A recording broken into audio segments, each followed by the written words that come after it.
Hey guys, Dr. Nick here from Health Source Chiropractic. This week we're talking about shoulder injuries and shoulder problems, which is something that unfortunately a lot of you guys deal with on a regular basis because you're doing a lot of reaching, you're doing a lot of bending with our arms and our shoulder and a lot of repetitive type stuff. So it puts a lot of strain, a lot of stress on the shoulder itself. You know, almost everybody has had or heard of the term rotator cuff, and I think it's unfortunately misunderstood a lot. You know, a lot of people think it's just an area of our shoulder or one muscle that really is the rotator cuff. Actually, it's a combination of different groups of muscles. So it's 4 groups of muscles that surround our shoulder. There's one that comes in the front, one that comes around the back, one that kind of comes up underneath, and then one that kind of comes in the back and the side of our shoulder as well. So those 4 muscles really make up this surrounding cuff that keeps our shoulder intact. You know, our shoulder is really unique in the fact that it's extremely mobile. It's actually one of the most mobile joints in our body outside of our neck.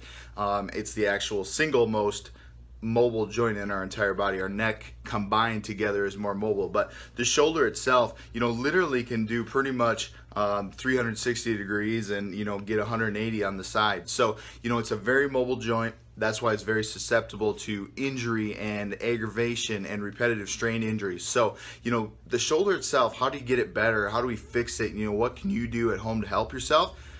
The honest answer is you have to exercise it. Now, exercise itself is great, but make sure you're not doing too much for the shoulder. You know, we think of our shoulders as big, strong, powerful joints, which they are. But when we activate and do like a bench press, for example, or we lift things above our head and we're trying to go through that range of motion, you know, a lot of times we recruit the bigger muscles like our pec and our trap in the back of our spine. These things help the shoulder.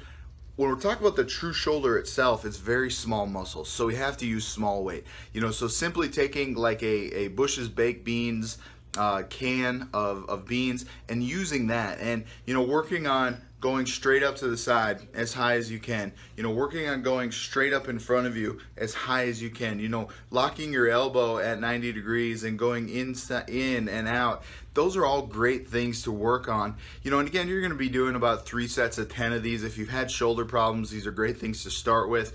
Obviously, this is just kind of the framework of what you can do or try. If you have questions, make sure you reach out to us. We'd be happy to get in touch with you.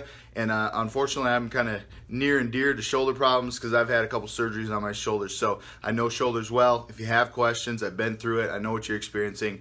Ask for help. I'm sure we can get you some relief. So reach out to Lori or Lindsay. They'd be happy to get you in touch with us. Have a great weekend. Have a nice afternoon and a good beginning of the week next week.